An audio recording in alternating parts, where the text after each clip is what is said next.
Welcome back to the WSU Democrats podcast. I am the president of the organization, Ethan Bishop. I'm Vaughn. I'm the vice president.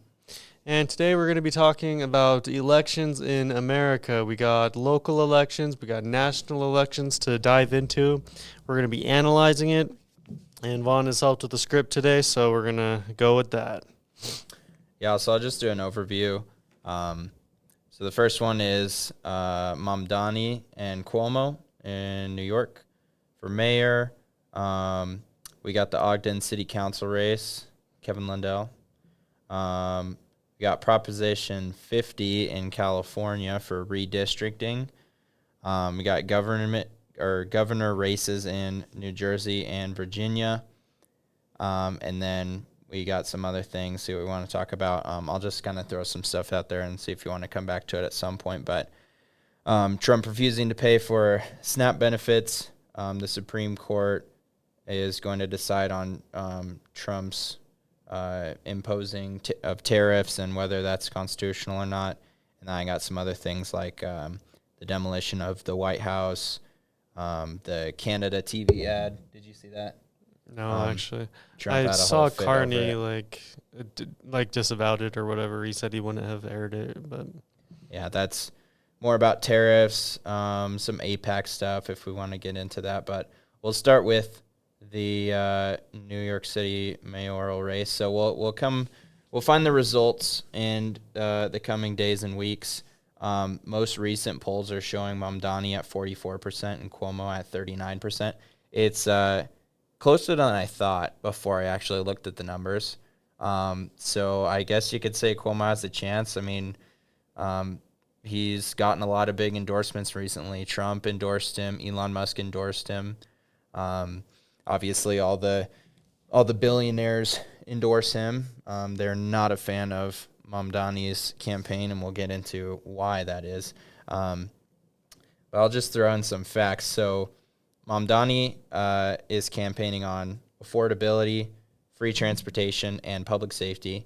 And then Cuomo is campaigning on experience, also affordability, and also public safety. But his policies and the details on how he's going to achieve those are a lot more gray, whereas Mamdani has set plans laid out already. So the main thing that kind of comes to my mind with this is I really think we should stop electing pedophiles and, sexual predators. I don't think they should be allowed to run for anything, and Cuomo is one of these. So he was governor of New York in 2021, and so the New York Attorney General, her report concluded that Cuomo sexually harassed 11 women. There were 2 more that didn't appear in that report, but still came out with statements about that. So he was going to get impeached, so he stepped down. And then 2 of these criminal cases were pursued. Both of them were dropped, one for lack of evidence, the other not meeting state requirements for prosecution. So what that means is it wasn't something as, black and white and easy to prosecute as rape per se, but more of forcible touching and kissing. That's what it was looked at. So, again, like even if he were to do a good job as mayor, which I don't think he personally would, I don't think, people like this should have responsibilities and jobs like this. Mm-hmm. What do you think? And, I think, the race is narrowing and that sort of thing, but I think you can still find polls that go up to, and with the margin of error, like Mamdani could still be leading by 10 points, and some polls it still shows that, especially with Curtis Sliwa in the race. I think there was actually in the New York Post, which is basically Fox News on print and owned by the same people and that sort of thing, but they were basically like, bombshell poll, Andrew Cuomo beats Mamdani in a one-on-one race. And that's not that surprising because there was another poll done or like a few weeks, no, like earlier than that, but a few days ago, where it was Mamdani, I think 46, Cuomo like 43 or something like that, head to head, where he only wins by a little bit. But Curtis Sliwa is not dropping out; he's getting like 16%, and that makes a difference because if the Republicans consolidated behind Cuomo, he actually does have a chance, especially with it narrowing up. And it was honestly genius what what Elon Musk and Trump did. They probably coordinated that to where they endorse him. Did they? Yeah, they endorsed him today or yesterday. Was it? Yeah, I don't know, but very recent. Yeah, like because that the timing is almost perfect because that's after a lot of the Democratic voters have voted. So there's already a bunch of Democrats that have already voted for Andrew Cuomo. So then they endorse on the last day. So the Republicans who might have been voting for Curtis Sliwa, who actually do mostly vote on election day more than Democrats, they can be swayed and vote for Andrew Cuomo. So in some ways, it's like really genius that Trump didn't get involved before because, well, I think he did a little bit, and Andrew Cuomo denied that he had his call with Trump. I don't know for sure if he did or not. Um, but yeah, it's just kind of crazy political maneuvering. I don't think it'll work, and I honestly wouldn't be surprised if Mamdani wins by like 10 points.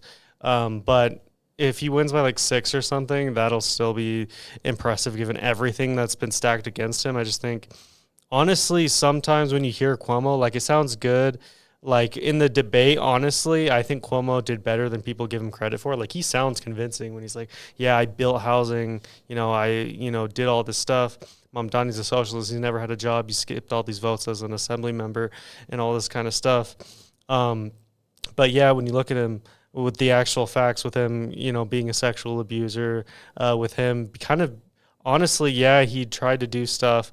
But compared to Mamdani and someone who's more progressive and has all these bold ideas, Cuomo really is just a do-nothing politician.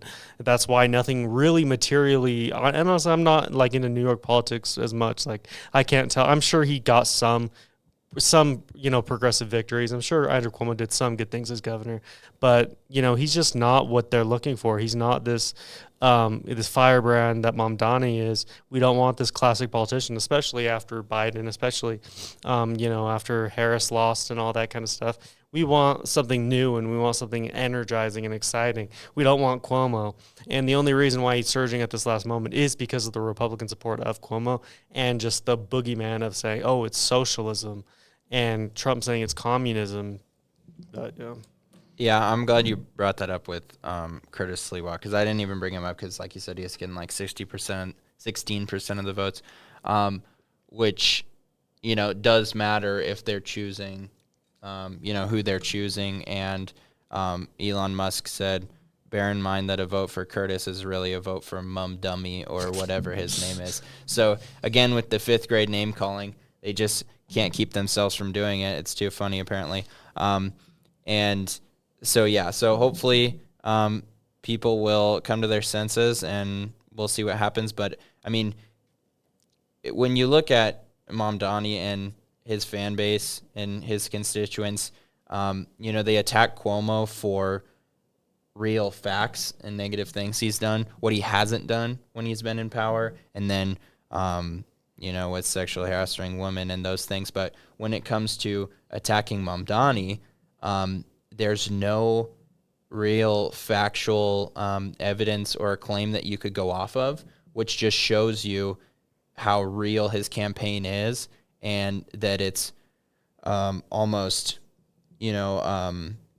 there's nothing ridiculous about it. Like, for example, all they can say about Mamdani is he's a communist, which isn't true. He's going to turn New York into a Muslim state, which isn't true. He supports global jihad, which is not true. These things about where he's from in Africa and when you use, these are the things they go off of to attack him. It just shows you really how solid his campaign is. Yeah, and honestly, and part of what they say that Eric Adams, I saw, who also endorsed Eric Adams, or who also endorsed Andrew Cuomo, who, like Eric Adams is now, and the reason why he's only polling at like 11%, didn't he? I don't even think he ran in the Democratic primary because he wanted to, because he knew he would lose. Mamdani's campaign has emphasized a small donor grassroots funding. About 94.8% of his donations in one reporting cycle were from small donors, and in comparison, Super PAC backing Cuomo has raised nearly $5 million. So that's one thing Mamdani has attacked Cuomo for, is just getting this, insane amount of money from PACs and super PACs, which just kind of shows you, who wants him, he's serving, right? So Mamdani is supporting the small working class poor people, and Cuomo is going to be serving the billionaires, and basically who's funding him. So another thing is, so how Mamdani plans to raise all this money for his very socialist policies. He wants to add an additional 2% income tax on the top 1% of the people of New York. So that's over $1 million a year. That would raise about $4 billion annually. And then he wants to raise the state corporate tax, so for businesses, from 7.25% to 11.5%, matching New Jersey's rate. That's important because it's not, the highest in the country like we're seeing it in practice right now. And that would raise about $5 billion annually. And then he wants to use these funds to do free transportation, childcare. He wants to create a new, I should have written it down. It's kind of like the police. It's like a new section. The social workers. Yeah. So respond to non-emergency threats, so like homeless and mental health issues that the police don't show up for because they don't have the time or the resources. So he's going to address those issues, and that's how he's going to fund it. Well, what I wanted to say, I just want to say before I forget it again, is with Mamdani, like one of the other criticisms is they say he can't do this. Like he can't, raise taxes on all these people. He can't make buses free and fast. He can't freeze the rent. And they say that this is because the state needs to do it with the taxes. Like Kathy Hochul would have to agree to it. The legislature would have to agree to it. And Mamdani doesn't, hide this. He says he would have to work with Albany and work to get, the stuff passed. So, when they say, oh, yeah, he can't do this, it's like, no, he's already agreed to, act within the bounds of the law. He can't do it straight away. Yeah. But it's inevitable with political campaigns. It's going to become simplified and everything. And honestly, some is disingenuous. Like when after the 2020 election, there was 2 Senate races in Georgia, which determined the outcome of the Senate majority, and they already won that. The Democrats already won the House, and Biden already won. So he said, "Oh yeah, as soon as you elect them, you'll get $2,000 right out the door." Ended up being $1,400, but I mean, they still went through with most of it. But the way they justified it is they said, $1,400 now, and you got $600 under Trump, so technically you got $2,000, which is disingenuous. But yeah, with Mamdani, how he says, if you want a mayor that can tell you what he can't do, pick Andrew Cuomo and that kind of thing, it's because it's true. Like, and honestly, yeah, Mamdani will act within the bounds of the law, but honestly, when it comes to good things like free buses, transportation, actually benefiting people and expanding rights, I want them to be aggressive. Like, I want them to be issuing, executive orders, to be trying to do things that are even kind of on the bounds, that are progressive, that are actually pushing the envelope, not that are illegal or anything like that Donald Trump does, like stealing classified documents or something. But maybe like Tony Evers, who I think it was school funding, how he like he fudged a number or something to make it so that the funding was there for 400 years, and the Republicans couldn't do anything about that because that was after him. A condition of him signing it was he signed it and he made it like that. I think we should be pulling tricks like that. Prop 50, as we're going to talk about, is another example. We just need to fight, and people like Andrew Cuomo are just the relics of the past who want to do things in the olden ways, which I don't think are right. And I hope when Mamdani gets elected, he doesn't go like the way of the old, which I don't think he will. But there's always that unfortunate reality that they could be doing that. But. Yeah. And then just the last thing I want to say that is just kind of ironic is that millionaires and billionaires in New York are they don't want Mamdani to raise their taxes so much that they're willing to donate hundreds of thousands of dollars to Cuomo's campaign, which, if he loses, then that money is just kind of wasted, which just shows you how serious it is for some people. A lot of rich people in New York have said that they're gonna jump ship and move out of state if Mamdani wins. The governor of Texas, I just read the headline, should have looked into it more, but he said that anyone moving from New York to Texas, because of Mamdani's win, he's going to impose a 100% tariff. Not really sure how that's going to work or what that means, but yeah, just kind of causing chaos throughout everything. I even saw I think it was like the New York Post, which, like I said, is oftentimes kind of sympathetic. I think they endorse Andrew Cuomo, but they're oftentimes very, very sympathetic to the Republicans. But they were like, he bizarrely said that because they want it to be okay for the Republicans to flee there, not to have to stay there. And yeah, like you said, like it doesn't even really make any sense. What are you going to say? Everything they buy in Texas is more? How would you even know that? Maybe everything that you need to show an ID for, if it's a New York ID, maybe you could say you mark it up or something. But it's just really weird and bizarre, and I don't even know why. That's just pissed like everyone off pretty much when he said that. Yeah, I don't understand. Yeah, and just one more thing, I remembered it. The Mamdani effect is real. I've been seeing videos on Instagram of this. I think he's running to be a representative in New Jersey, or I'm not sure what level it's at in politics, but he's very much shooting Mamdani style videos and just tackling affordability, and it's cool to see that it's kind of spreading throughout. So then more local, the Ogden race. So as of August 12th, which was quite a while ago, the polls are reporting 48.93% for Kevin Lindell and 36.97% for Bart Blair. So that's a little, it's got a little more of a lead on him. Was that in the primary? Or was that just a poll? That was just a poll for, I don't have it up, but in August, so would have been after, right? I think so. Yeah.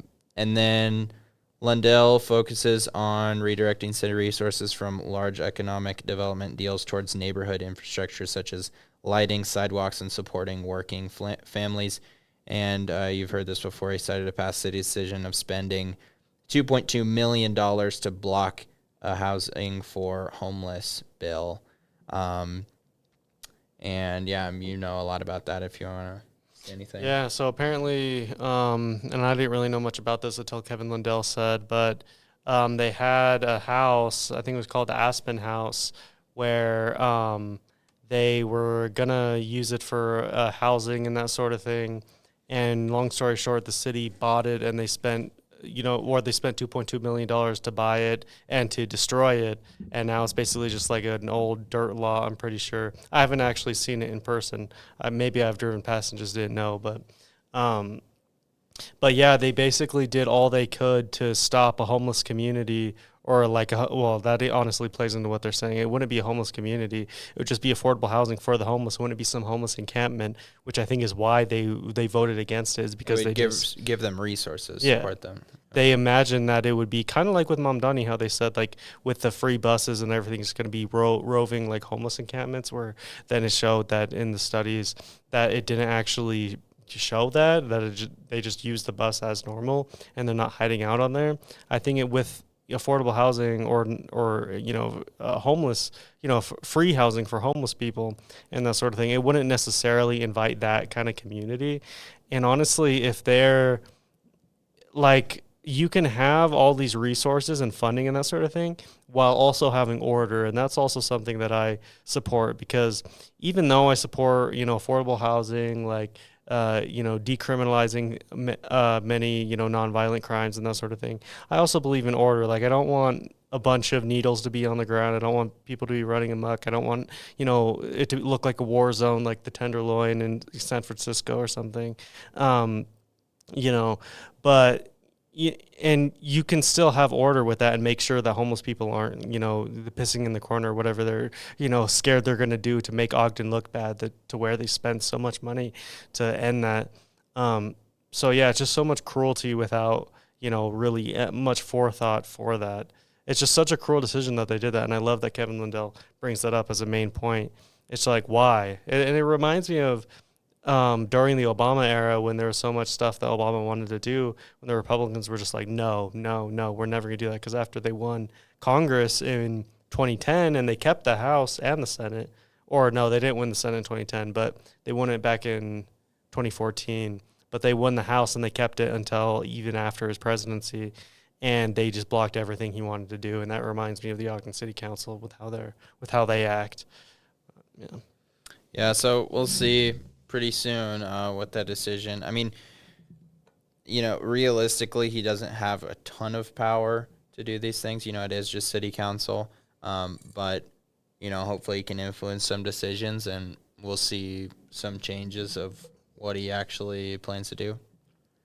Yeah, and I think, honestly, like with city council, I think it's so important because if nothing else, they can spearhead these issues and they can fight for their constituents and everything. And having one person on there, honestly, like how we have Angela Choberka right now, I'm not like don't quiz me on this because I'm not 1,000% sure on her record, but one person really can do a lot. And one thing that I really wish that politicians would do more is use your position of power as a springboard for messaging. And that's something I want to do more of as the president of the WSU Dems and just the club in general is doing more like, social media, more, more videos, more things like that. And I wish just get the word out. Yeah. But especially for politicians where they actually have some kind of credibility and people actually have a reason to want to hear what they have to say. They need to be utilizing these, methods more. And I think Kevin Lindell would be someone who does that. He posts lots of videos, very social media savvy. I think he either owns or is heavily involved in, I think it's called the Ogdenite, it has a bunch of stuff just about Ogden culture, food, like stuff like that. And they had a podcast and everything, so he's very tech savvy. He's younger, relatively speaking. I'm not sure how old Bart Blair is. But yeah, I totally support him and I'm enthusiastic about it. And I think city council is just so important, especially when you get the right people in there. We have people like Bart Blair and Marshall White who have just been in there for 3 or 4 terms and they're just got so comfortable of fucking doing nothing, literally. It's like, what have they done to benefit the lives of Ogdenites? Literally nothing.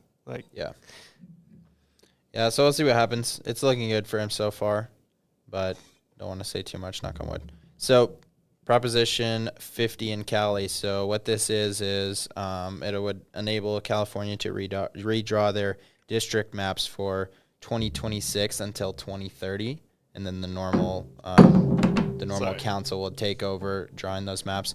So, since 1970, only 2 states, Texas and Georgia, voluntarily redrew their congressional maps between censuses for partisan advantage. So it was really rare before Texas started this thing.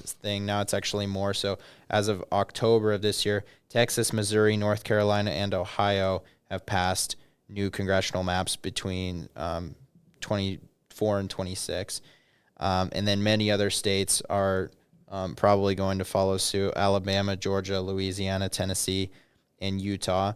So, what they're doing, they're gerrymandering to get more red seats. That's the basis of it. And then blue states, in order to fight back against this, because, once it passes, it's up to the people in the state to vote. And, once it passes, as a country, we can't do much else. So what we can do is fight fire with fire and do blue gerrymandering to fight the red gerrymandering. And that's what California is proposing.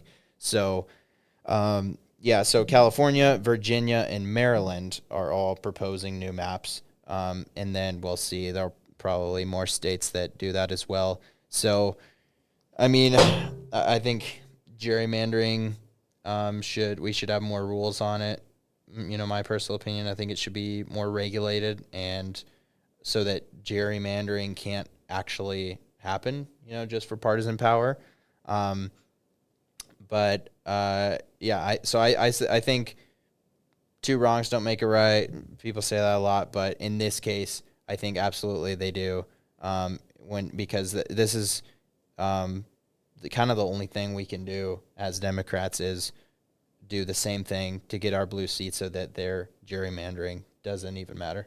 And I've always said, like, with the Republicans, even before this, they would always gerrymander more aggressively than Democrats. So this old argument, oh, Democrats do it too, they don't do it nearly as often or as aggressively, and they often pass things like in California, how the reason why they're passing Prop 50 is because they had an independent redistricting commission. Even in Utah, we passed that. But yeah, like when I've said that in on Discord and that sort of thing, people are like, "Oh yeah," and they treat me like I'm crazy, and they just act like Democrats should just unilaterally disarm. Obviously, because they want the Republicans just gerrymander, gerrymander, get all the seats you can, and the Democrats are over there, with fair seats where a Republican could realistically win in a toss-up district where the Democrats are letting that happen. And it's like, yeah, then you're going to have more Republicans overall. It's going to be more gerrymandered overall if the Democrats don't gerrymander their own states. And the reason why the Democrats can't even gerrymander their own states, and this isn't an argument for gerrymandering overall, but it's not that it's completely unfair when Republicans are doing it as well. The only reason why they could even gerrymander in California is because they have a shit ton of Democrats there with LA and San Francisco and all these places like San Diego, like they have so many population centers with so many Democrats where they can actually do that. So it's not like they're pulling out Democrats from places where, absolutely no one would support a Democrat. No, they would support a Democrat there. And in Utah, where the fucking everyone, including the college Republicans, say, oh, yeah, fight for Utah's fair representation, where they want to keep our representatives, our 4 U.S. representatives, all Republican, when Democrats get almost 40% of the vote in statewide races often. In presidentials, we're approaching 40%. And No they're idea it was saying, that high. yeah, well, yeah, because Biden, I think it was like 37. Kamala was like when you round up, it's 37 as well. Yeah. And that's saying something because in New York, between 2020 and 2024 dropped by 10 points from the Democrats. So the fact that Utah did that is crazy. So when they say that, oh yeah, we need fair representation, fuck you, dude. You just don't want a competitive district where you could lose your stranglehold on power because that's all you care about. And that's not what the Democrats are doing because they wanted to pass a bill which would have banned gerrymandering federally in 2021. They wanted to pass it, and Manchin, which is the senator from West Virginia, who then retired because he knew he was going to lose in the next election. Even though he's a conservative Democrat, he was still going to lose because it was the presidential year. The Republicans probably going to win. And then Kristen Sinema, who also, I believe they both switched to independence in their course of in the course of Biden's presidency, where they voted against a bill. I believe it was called the For the People Act, where it would have banned gerrymandering and it would have made it so federally they would have drawn competitive districts in every single state, and that would have been the law that it has to be competitive and you can't gerrymander it. And so when they say the Democrats do it too, it's like it's so stupid, and it's always in response to them. And if Republicans have absolutely no credibility on this issue, yeah. All right, so moving on to New Jersey and Virginia. So we got the governor races that are happening there. Just realized I forgot to look at Virginia, so we're just going to look at New Jersey. I know a little bit about that. So Mikey Sherrill for the Democrats, she focuses on affordability, and Jack Ciattarelli for the GOP focuses on more tax cuts. He's backed by Trump and hopes to turn the state more red. So New Jersey is generally more Democratic federally, but the governor office has swung both ways in the past. And then as of October 1st, Cheryl is at 48% and Jack is at 45%. So pretty close, very much neck and neck. We're seeing, I think, more recent data, super recent, is they're almost equal. So that'll be very interesting to see how that turns out. Yeah, I saw some polls with showing her having varying leads. Typically, it shows her up, and I even saw like one with like 8 points, but that's it. Kind of varies. Like with polls, it can go up and down and all that kind of thing. But Jack Ciattarelli, that's definitely. I think that's dangerous for us Democrats nationally, because he ran in 2021, and that was a really bad year for Democrats, and that's why the Republicans were sure they were going to win in 2022. But then Roe v. Wade got overturned, and people weren't really focusing on Biden and the economy like they thought they would. Um, but in that year, which was 4 years ago, Glenn Youngkin in Virginia, he won. But Jack Ciattarelli, he was running again in 2021. This is like his third time running, actually. And he lost by like 3 points. But at first, everyone thought Jack Ciattarelli was going to win because Glenn Youngkin won. So they're like, oh, well, the other Republican's going to win. Um, but um, but yeah, so this next one, I could see him winning. I don't think he will. I think he will lose. But the same thing, a similar thing could be said for Virginia because in 2024, which I think is a good gauge of this, Kamala Harris won New Jersey by 6 points, and she won Virginia by about 6 points as well. Where in a year like that, where it's like a red wave year where everyone's blaming Biden and Harris for like prices and everything, but she could still win by 6 points. I think in a year where it's a reaction to Trump and all of his policies, it's kind of like Trump's 2021, where Biden had all these losses, like Trump will have these losses. It's a blue wave year, or at least on paper it is, and we'll see if that bears out. By the time you guys see this, you'll at least have some clue if it was. Um, but yeah, I think it'll be more of a blue wave year, and he'll lose by more than he did in in 2021. Although I said, I yeah, but I don't know because I've made bad predictions in the past, like with Kamala Harris.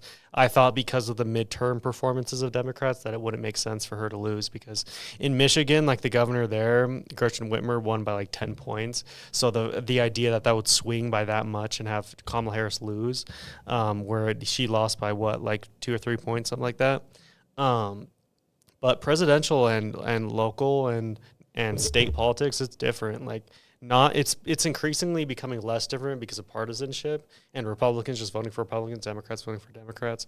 But it is different, and there is some difference. That's why Andy Beshear is governor in Kentucky, and there's some other examples. But And I'm just looking at Virginia as well. So for their governor race, the Republican candidate, same as New Jersey, emphasizes on tax relief. I think it's funny how these go together. So tax relief, smaller government, but also public safety. Like Mamdani emphasizes on public safety, but he's doing that by raising taxes, bringing in all this funding to then fund these community service programs, and other things that support public safety. How can you have tax relief, smaller government, and public safety? How are you going to do that? I feel like those don't really go hand in hand.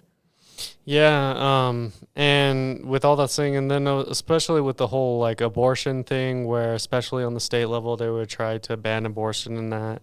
Um, But I saw recently Jack Ciattarelli, he was saying something like he's brazenly pro-Trump. He's not even trying to hide it like some, people in historically blue states. They might think like, oh, well, I need to separate myself from Trump a little bit. Even Curtis Sliwa in New York, he's kind of separating himself from Trump. But that's honestly also partly because Trump doesn't really support him like that, like how he supports Cuomo because he knows Sliwa can't win. Um, but Yeah, yeah, and any pro-Trump person in office is, just a danger in itself. yeah. So I think that the fact that he's so brazenly pro-Trump could be one reason why he loses, because they voted against Trump in a pro-Trump year, like so. And 6 points is still 6 points. That's nothing to scoff at. Like Yeah. you know, that's not no less than a point. That's not nothing like that. Especially in a wave year, I think it says something. So Trump refusing to pay for SNAP benefits. So because of this shutdown, SNAP benefits will not roll out for the month of November. Two federal judges signed court orders that require Trump to use the government's contingency funds which is over $5 billion, I think $5.3 billion, to pay for SNAP benefits for the month of November. He said he's not going to do it until the orders are passed. The orders are now passed, and it's questionable how much he's going to provide. They're saying he's going to give half of what's needed. What have you seen on this? Honestly, just that the judge said he has to pay all or some of the SNAP benefits required, because they literally have funding allocated for SNAP during government shutdowns, and they just didn't want to use it so that they can say, oh well, you're not eating because It's the Democrats. yeah, and it's flawed too, because the polling consistently shows that they blame Trump and the Republicans more, and that's because they're in power. It's a lot harder to blame another party for something that happens while you're in power. Yeah. And this is something I said in another podcast, like it kind of worked with the Democrats, but even then there was a lot of like head scratching where they're like, oh, well, Roe v. Wade was overturned under Biden. It's like, well, Biden was president. The Democrats had Congress and that sort of thing. So then it's hard for them to blame the Republicans because they just blame, just de facto whoever is in charge. Yeah. So I think for Trump, like it's a similar thing where they'll just blame them and the Republicans for the government shutdown. And rightfully so. They're, in recess, and they've been in recess since what, like August? Like they do not want to swear in, I think his name is Adelita Grijalva, because she'd be the last vote on the Epstein files. He doesn't want to reopen the government, partly because of that, I think. And it's just absolutely ridiculous that he doesn't want to fund SNAP. It's his fault, and I don't understand how anyone could justify this, or the young or the college Republicans at Weber State doing a food pantry. I love that and everything. I love that you're doing that. But what you're supporting is this government shutdown, and is this cutting of SNAP. Is Trump literally not wanting to pay SNAP benefits, or not wanting to pay all of it? He should be wanting to pay all of it and some. He should be wanting to expand these policies. It's like they're literally taking money from the mouths of the hungry, and then they're just saying, oh, go to food banks or do food drives to circumvent this. It's like, yeah, that's good, but we need to do a lot more, and it comes from policy. Feed your people, okay? And honestly, we're going to see people like Zoran Mamdani climb the ranks and probably win the Democratic nomination in 2028 because they are this strong reaction to it, where Trump is like, oh, I don't want to support you. I just want to demonize you. I don't want to support my political enemies.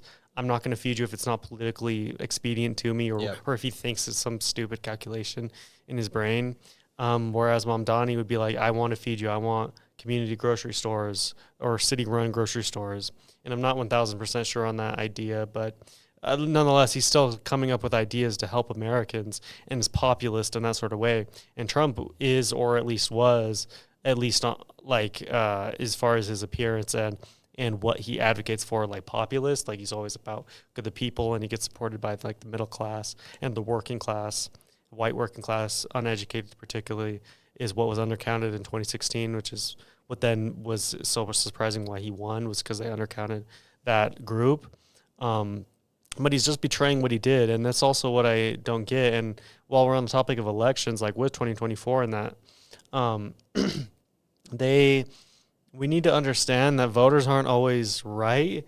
And I guess we all could agree on that, because there's always been some time where they say or they vote something that you don't agree with.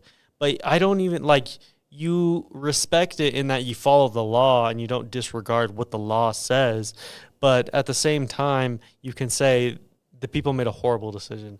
What they voted for is going to cause, unremarkable or remarkable damage and travesty.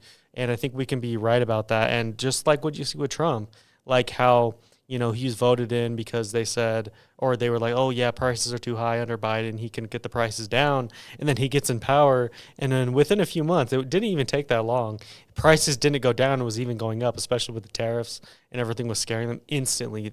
Now he's down to 37%. A huge reason is because of the economy. And it's just like, it's like, oh, squirrel, oh, the economy is so bad, Republican, oh, the economy is so bad, Democrat. It's like, are you kidding me? And it's not all Americans, because most Americans aren't swingy. Most Americans either vote for a Republican or Democrat. But it's so, but even the Republicans, they'll say 30% of Americans think the economy is good right now.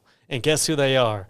they're the fucking diehard Trump supporters. Trump says it too. He posts about it. He just posted that the U.S. stock market is doing better than it ever has.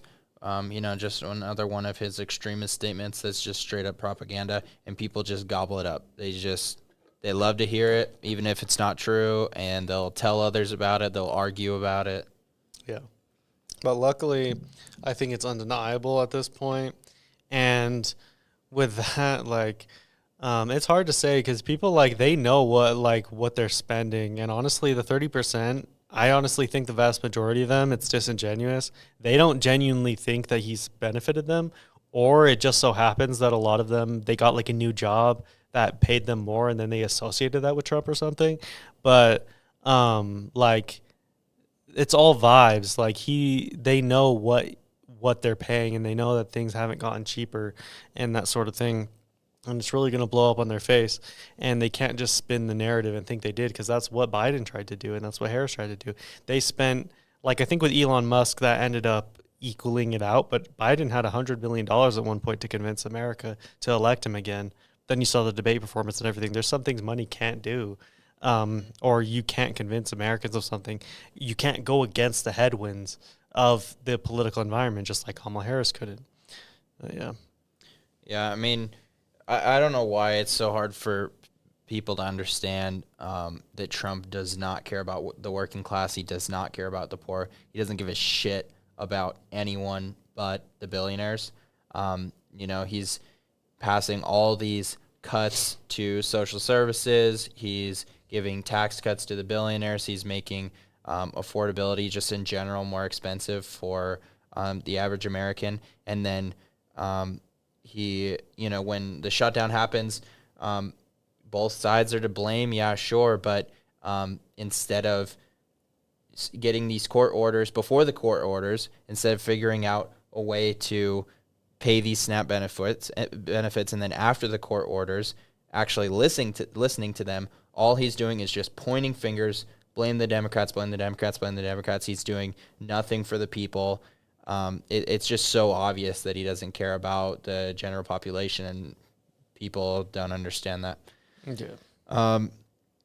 And then tomorrow, the Supreme Court is going to have an oral argument about Trump wanting to invoke the IEEPA, which is the International Emergency Economic Powers Act, to decide whether his decision of imposing sweeping tariffs is constitutional or not. It means all his previous impositions of tariffs would be ruled as valid and legal.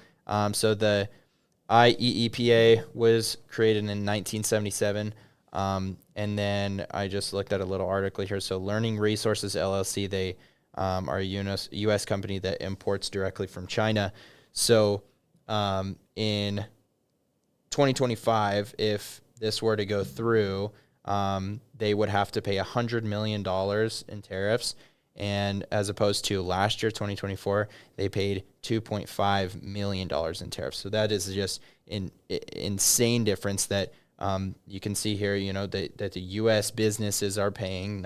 It's not China just writing us a check like so many people think that's how it works. And then a quote from them here is that the IEEPA does not give the president the vast power he has seized. It does not mention the word tariff or tax, and no other president in its nearly 50-year history has ever relied on it for tariffing power. So what this says is it plays into his strongman stereotype, authoritarian regime that he's going through with. If this goes through, it just allowed him to, as the president, decide tariffs, use it for bargaining, leverage, for consequences to other countries for not doing what he says. Very much centralizing power. It's not a good thing. Yeah. And when people say, just like you said, like, oh, the tariffs are raising so much money, or they're going to raise so much money, it's like, yeah, they're raising money from the U.S. businesses, which are then hiking their prices to make up for it. They're not making all this money from China, that's not making all this money from Mexico or anything like that. It's literally the businesses paying the cost, and then you are paying the cost because they're not just going to take that pay cut. They want as much wealth as they can possibly get. They've proven that. So they're going to raise the prices, and they already have. They've been raising prices. Um, and so it is like a tax on you. It's like you're paying for the tariffs through this increased prices. It's like a whole sales tax. That's what Kamala Harris said during the election that they always said she was wrong for. I even think like some, fact checkers were even saying she was wrong for calling it a sales tax. When if anything, no, it is because you are making the businesses pay more. They're going to make you pay more. It's like it's that simple. So yeah, that is like a national sales tax because everything's going to be more nationally. Nationally, there's going to be a tax. So yeah. And while we're on the topic of tariffs, let's go over to the Canadian ad I was talking about. So a couple weeks ago, the government of Ontario released an ad targeting U.S. audiences by using a radio message by Ronald Reagan in 1987. In the ad, he says that foreign tariffs are paid for by the domestic consumer, and they can result in a trade war, which accomplishes nothing besides hiking prices and inflation. This radio message, the whole thing is just straight up the radio message as is. It's not AI, which Trump loves to use, and he called it a fraud. He said where Canada is, confusing the American people. No, they're telling us how tariffs really are. And he said it misrepresents what Reagan meant. Not really. I watched the whole thing, and it's pretty clear. So the thing with this, so every week we come in here and we bash Trump, and for good reason. But as I looked into this, I think Trump kind of has a point here, and I'll give you some details and some facts and see what you have to say. I think the way he handled it was very much spoiled brat. He terminated all trade negotiations with Canada and, used a bunch of fifth grader language, which is all too common. But when it comes down to the facts, I'll tell you. So Canada has a 200% import tariff on U.S. dairy to protect Canadian farmers and sensitive dairy markets. So this has been in place for roughly 50 years. And prior to Trump in 2018, steel and aluminum imports from Canada were about 0 to 5%, very low. Trump imposed 10 and 25% tariffs on these metals in 2018 for national security reasons, which doesn't make sense using that reason because they're our ally and have been for, the Canadian-American border is like the longest the largest undefended border in world history or something like that. So Canada has had this insanely high 200% dairy tariff on the U.S. for 50 years. And then in the past, it's not just Trump that didn't like this.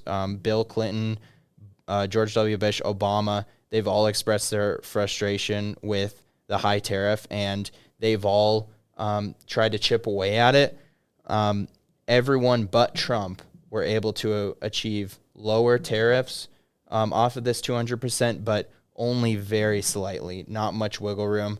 And then Trump's more radical approach is to impose retaliatory tariffs on steel and aluminum, which worked even less. And then Canada argues that this high of a tariff is justified to protect its domestic market, but 200%, I mean, that just seems like a lot. It's a lot to justify. Obviously you need tariffs and you want to protect your domestic markets above all else. And they argue that these farmers and sensitive dairy markets they're that to market volatility. They're very sensitive.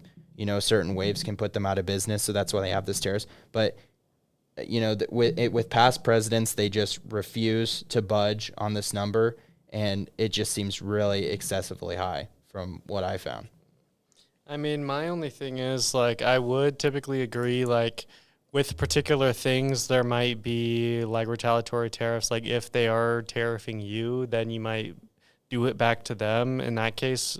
And like you said, he takes it too far and brings it to places where it shouldn't.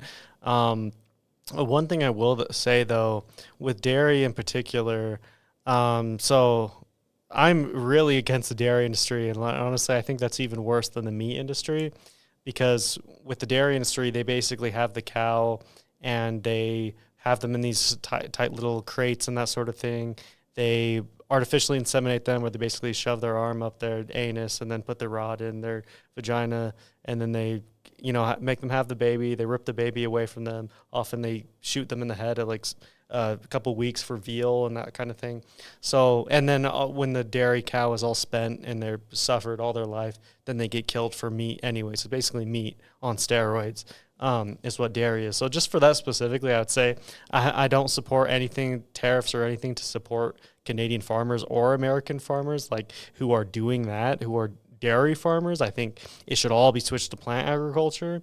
So that's just that specifically, but I do agree there is a point. Like if it wasn't dairy, then I'd say yeah.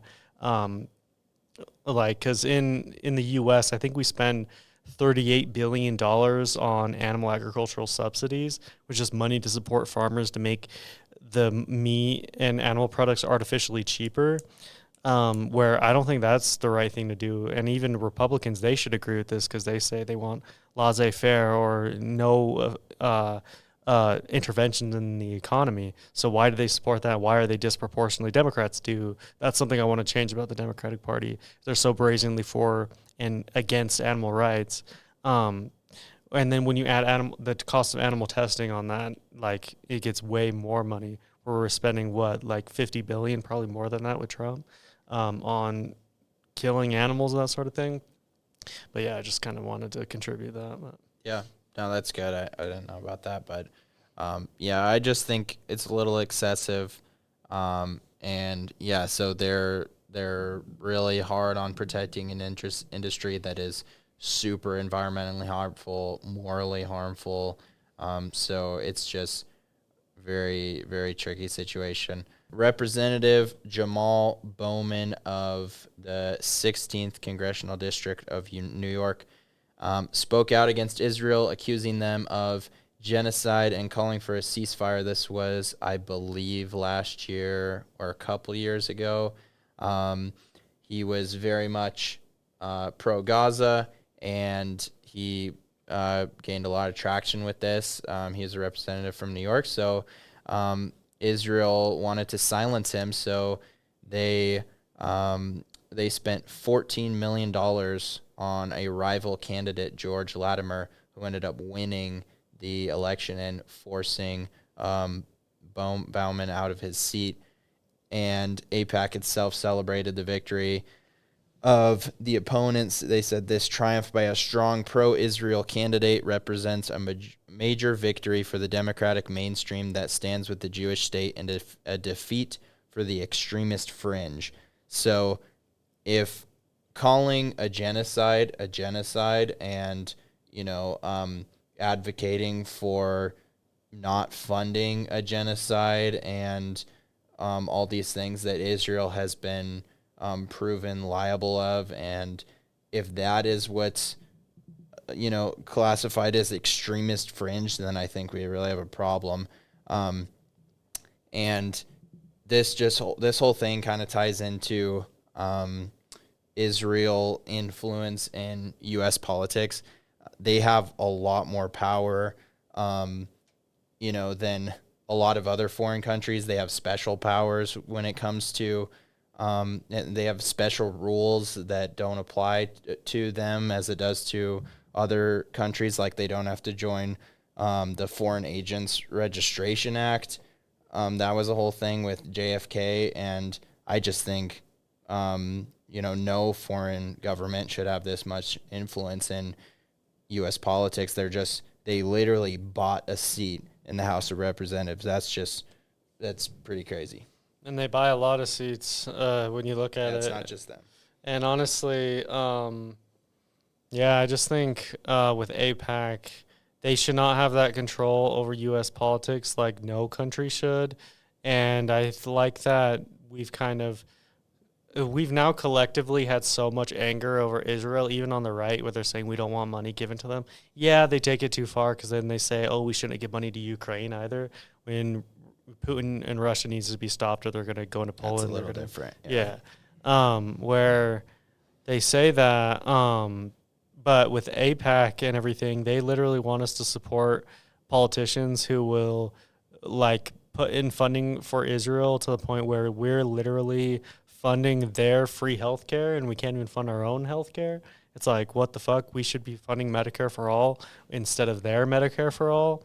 Um, and it's just absolutely ridiculous. And I'm not an isolationist by nature. I agree with like bilateral agreements and everything like that, but I think we shouldn't have these incestuous relationships with other countries, especially countries where they have a regime like with Netanyahu, who is honestly just murderous, and doesn't have a firm head on his shoulders, and his response to the October 7th attacks was not measured, and he also is to blame in large part for the attacks because he didn't secure the country. And there's a lot of blame that people actually had towards him after the fact. So when people say October 7th was bad, that's not a reason to support Netanyahu. If anything, it's a reason to not support him. Um, but that being said, I would also just say, and I always preface with this because I've said this before and I don't want to be disingenuous, where like Hamas is a terrorist organization, and what they did on October 7th was really bad, and how they, committed sexual violence. And I've seen very many terrible videos where there's one woman who it looks like they sexually violated, who they then put in the back of the truck, and they were just like parading her body around and would just rolling around in the truck with it, and just really disgusting stuff where they're really just trying to humiliate Israel that day. So I don't support. I hate when I see comments and there's like, "Oh, Hamas is just defending their people." It's like, no. And if they wanted to defend their people, they would have done it a lot differently. Yeah, Um, being pro Gaza and being pro Palestine is not the same as pro being Hamas. yeah, yeah, yeah. And I wish more people would understand that. I think Mamdani realizes that. So when people say he supports Hamas, it's like, no, he doesn't. Um, Yeah, like in the one of the debates with Saliwa Mamdani and Cuomo, they were all asked if they would go to Israel on, I don't know, if they would visit Israel. I think that was the question, and Saliwa and Cuomo both said yes, and Mamdani, I don't know if he said exactly no, but pretty much no. It's just like, what? Why would you go to Israel as the mayor, not governor? Mayor, I mean, even governor wouldn't really make sense. Mayor of New York, like, there's just no point. It just shows where else that APAC money is going, which is to not Mamdani, the other two. yeah, exactly.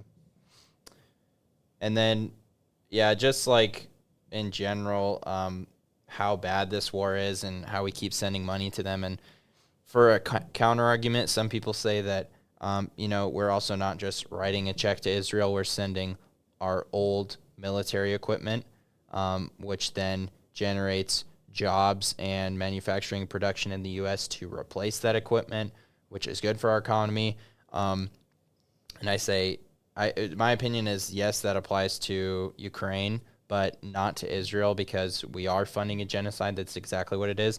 A report came out that said that it's an 83% civilian casualty rate, and that was based on Israeli military data, which is important to know because Israel and pro-Israel outlets like to take a lot of this factual evidence and just say, no, that was fake news. It's by Hamas, it's perpetrated by Hamas and all this stuff. But that was based on Israeli military data. So 83% casualty rate. And to put that into perspective, World War II was between 60 and 65% civilian casualty rate. Vietnam was between 50 and 60%. And the Iraq War was about 60%. So obviously, those are all pretty high. And then for an area that's so densely populated as Gaza is, it's going to be higher. But 83% is excessively high. It's also they have the highest number of child amputees worldwide. They're bombing hospitals and schools and encampments and blocking humanitarian aid, and not a dollar more should be put forth for this. And a lot of people say also that Israel is an important ally, our most important ally, and I don't think that they realize that Israel needs us more than we need them. You were saying that the attacks of October 7th were horrible and they were terrorist attacks and they should not have happened. No one supports that. But Israel is not doing, they're not a lesser evil. They're just as bad as Hamas. They're also killing civilians. Last year, or the report came out this year, but the actual video was of last year. Video showing Israeli IDF soldiers gang raping a Palestinian prisoner. They're killing children. They're blocking humanitarian aid. They are no better than Hamas. They love to, shit on Hamas. But the IDF is itself a terrorist organization in a way. Yeah, and I mean the only thing I would disagree on with that or say differently is, I would say I would kind of push back on that a little bit more several months ago before they killed more people and they were just so, eager to do that and all that kind of thing. But with Hamas and the IDF, it seems like with rape and that kind of thing, that's not within the IDF's, I guess, rule book or their regulations, and that they're supposed to be doing that. Whereas Hamas, I'm pretty sure they're specifically like Yeah. instructed Yeah. to do whatever they can to humiliate Israel, if it means Yeah. raping, making it a spectacle like Yeah. October 7th.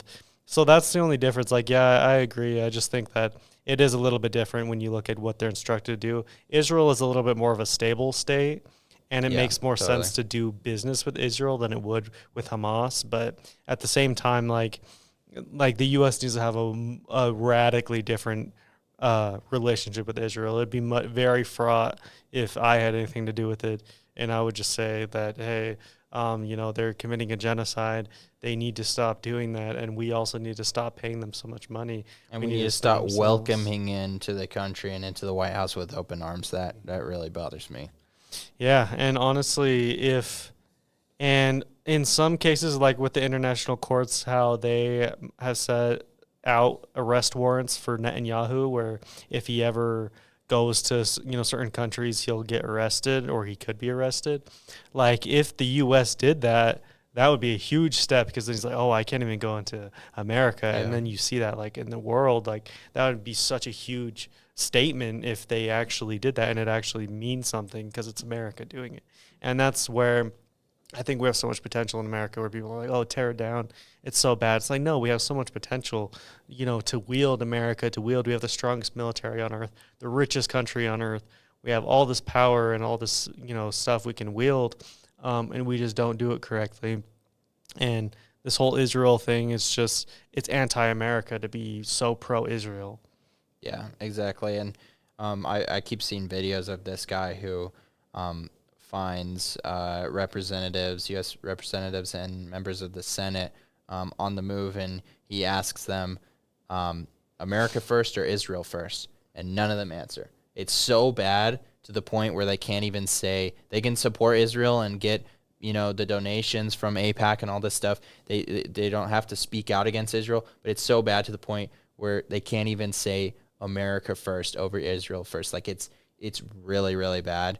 And another thing with the IDF is I saw this video of this guy who goes on this website talking to IDF soldiers, and they call for the complete destruction of Gaza. The guy made a point, there's over 1 million women and children in Gaza still, and they say, I don't care, I want all of Gaza gone, all civilians, all children. Like the IDF, they may not have these rules written into their code like Hamas does, these like extremist terrorist rules, but they have this morality and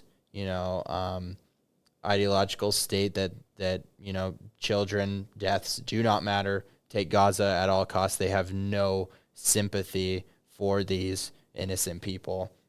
Yeah, that's sick, honestly. Like, I get wanting to exterminate Hamas, and honestly, I agree with that.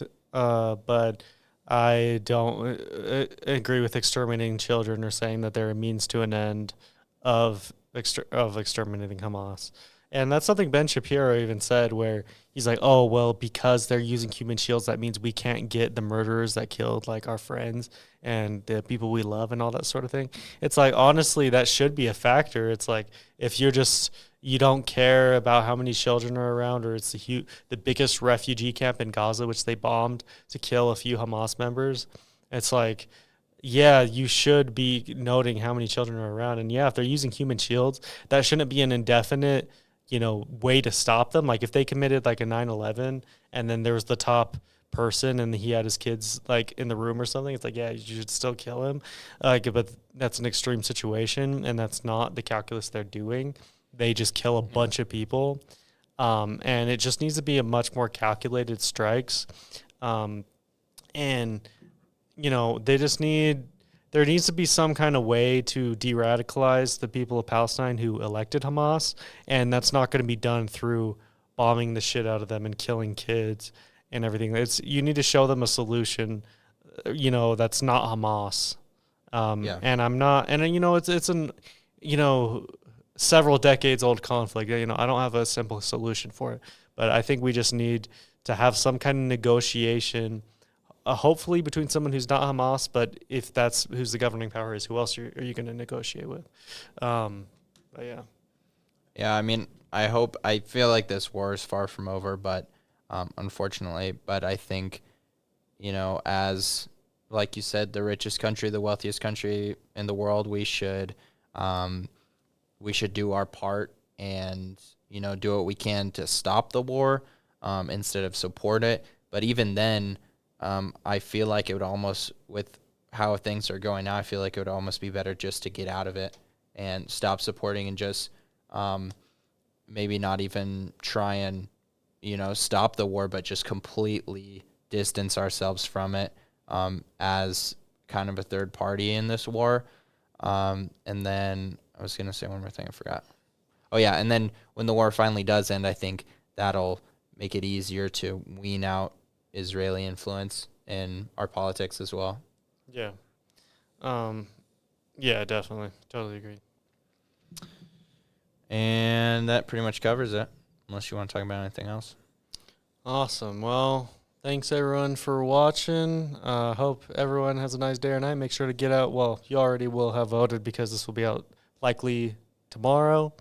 But yeah, hope you all have a nice day or night, everybody. See you later.